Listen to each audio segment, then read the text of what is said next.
Olá pessoal, nesta videoaula eu vou falar sobre tratamento de erros e exceções em Python.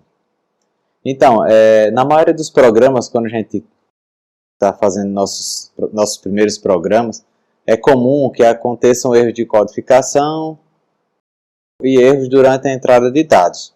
Então, no geral, o programa acaba sendo encerrado de forma inesperada com uma mensagem de erro. E aí o Python ele oferece uma forma da gente capturar esse erro e permitir que o programa continue executando sem maiores problemas. Então vamos a um exemplo. Aqui nós temos uma variável num, e aí a gente tem aqui uma mensagem para que o usuário digite um número. Esse número vai ser convertido para inteiro, né, através daqui do comando int, e vai ser colocado dentro da variável num. Só que o usuário aqui ele digitou a letra A. E aí o programa, o algoritmo, ele encerrou de forma inesperada, porque ele não conseguiu converter o A para um número inteiro. Então, esse tipo de erro no Python pode ser tratado utilizando os comandos try e except. Isso é uma forma de você, além de tratar o erro, manter seu programa funcionando. Então, por exemplo, o mesmo programa anterior, só que agora com try e except. Então, você coloca try, e aí o bloco de comandos que ele vai tentar executar. E o except é, caso ocorra algum erro aqui dentro do try, ele executa o bloco de comandos except. Então aí o usuário informou, por exemplo, no caso ele quis colocar aí a letra A, não foi possível converter, ou seja, o Python tentou fazer essa conversão, não conseguiu, e ele foi para o bloco except e executou aqui ó, o print informe apenas números. Tranquilo? Então vamos ver aqui como funciona aqui na prática. Olha só o que vai acontecer aqui nesse código quando eu executá-lo. Vai pedir para eu informar um número, vou informar aqui o número 2, e aí o número 2 foi impresso. Ok? Ou seja, se ele conseguir executar essa linha de código, ele vai tentar executar a próxima linha de código. E assim por diante até terminar o bloco de comandos. No caso aqui foi só para imprimir o número 2, então ele imprimiu o número 2 tranquilamente. No caso, vamos supor, vou simular aqui um exemplo de uma entrada errada. Caso ele tentou executar aqui essa linha de comando que eu estou selecionando, o usuário digitou D, né, informou D, e aí o D não foi possível ser convertido para inteiro, e essa linha de comando acaba não sendo executada, que é lançada uma exceção e vem executar o bloco de comando except. Por isso que apareceu ó, a mensagem, informe apenas números. Ou seja, a partir do momento que ele não consegue executar uma determinada linha, a próxima ele já não executa. Ele simplesmente para a execução do bloco de comandos e vai executar os comandos da cláusula except. É bem simples, basta você colocar o try, o bloco de comandos que você quer tentar executar e o except, que é caso você não consiga executar alguma linha de comando desse bloco de comandos try, ele vai executar aqui um comando ou os comandos que estão dentro da cláusula except, ok? Então assim, gente, o comando try, o bloco de comando, ele tenta executar normalmente. E se em algum momento acontecer algum erro, o programa é direcionado para o bloco except. E aí haverá comandos que informam o usuário para tentar corrigir o problema, ok? Então, pessoal, podemos ter vários blocos except para o mesmo try. Isso permite usar um código de erro diferente para cada tipo de erro. Então, o que é que eu quis dizer com isso? É que existe vários tipos de erro. Então, esse tipo de erro aqui, por exemplo, que a gente viu sem o try except, que é esse aqui, ó, ele é do tipo value erro. Mas existem outros tipos, como por exemplo, index erro, name erro, syntax erro, type erro, zero division erro. Bom, para que serve isso, né? Isso é uma forma da gente conseguir capturar qual o erro daquele bloco de comandos e informar melhor para o usuário o que ele deve fazer para corrigir esse erro. Então vamos a esse exemplo aqui. Ó. Eu tenho que o usuário informa o número 1, o usuário informa outro número, e eu vou imprimir a divisão do número 1 pelo número 2. Bom, se o usuário informar algum valor que não é número, vai ter uma exceção do tipo velo erro. E aí vai aparecer para o usuário para ele formar apenas números. Se por um acaso ele colocar aqui o número 2, colocar o valor 0, vai ser lançada uma exceção chamada, um erro chamado zero division erro.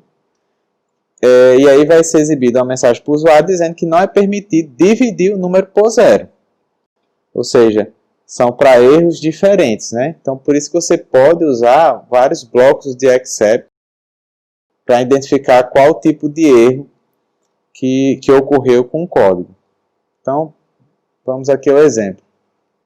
Bom, gente, só mostrando aqui o mesmo exemplo do slide na prática, né? Vou executar aqui o código. Primeiro eu vou colocar aqui, formar o número 2, depois o número 3, e aí vai mostrar para mim, né, que foi executado na linha 4, a divisão do 2 por 3. Se eu colocar agora A, por exemplo, e ele já não conseguiu executar essa linha de código, automaticamente foi lançado uma exceção, um erro do tipo velo erro, e aí executou o bloco de comandos do velo erro. No caso, foi informe apenas números. E aí o programa terminou. Vou colocar agora 1 dividido por 0. Foi lançada uma exceção, né, zero division erro. E aí o bloco de comandos dessa exceção foi essa frase aqui: não é permitido dividir um número por 0. Ele foi apresentado aí para o usuário a frase.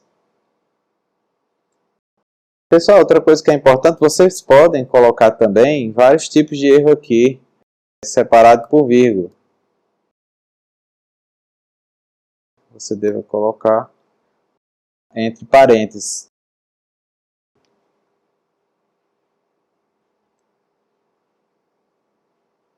Bom, mas se você não quiser escrever um código diferente para cada tipo de erro, você pode só usar o except de maneira genérica. Então, por exemplo, no caso aqui, desse exemplo, usei de maneira genérica e acabei usando uma frase que serve para dois tipos de erro, né? Mas aí o usuário vai ficar na dúvida, né? Enfim, quando ele lê a frase apenas, nesse caso do algoritmo, ele não vai ficar em dúvida.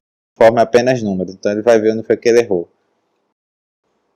Mas aí vai ter casos que você vai precisar especificar o erro, vai ter casos que você não precisa. Depende muito do algoritmo.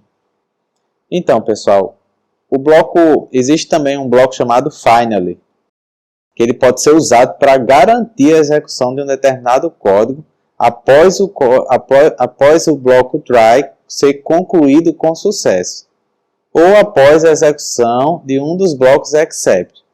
Ou seja, o finally ele sempre vai ser executado. Não importa se ele executou todos os comandos do try, ou então se acontecer alguma exceção, o finally vai ser executado. Então, por exemplo, aí, pede para informar um número, imprime o número, e aí ele pode, se ele terminou esse bloco de comando, ele vai lá e executa o finally. É só colocar aqui o finally, tá certo? Depois dos except. E aí coloca os dois pontos e imprime o que você quiser colocar para o usuário. Então vamos fazer esse exemplo aí. Aqui eu vou informar o número 1. Ele vai imprimir o número 1, acabou o bloco de comandos do try, ele vai executar o finally, que é o código finalizado. Então, por exemplo, aqui vou digitar aqui a letra A, aí ele executou o except, né, que informa apenas números, e aí executou o finally, que é o código finalizado para mostrar para o usuário. Ok? Bom, gente, se você quiser usar o except de forma genérica, né, mas deseja visualizar qual erro realmente aconteceu, você pode usar o comando rise para forçar o aparecimento do erro. Então, por exemplo, aqui,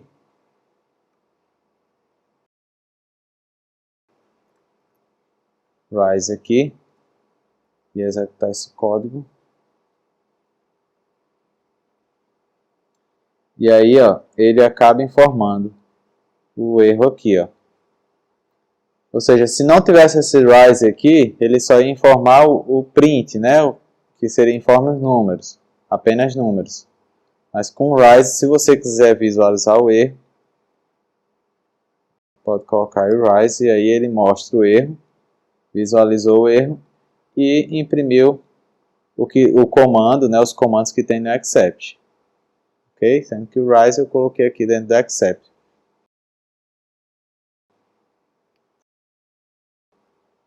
Então, pessoal, espero que tenham compreendido essa aula. Agradeço pela atenção e até a próxima videoaula.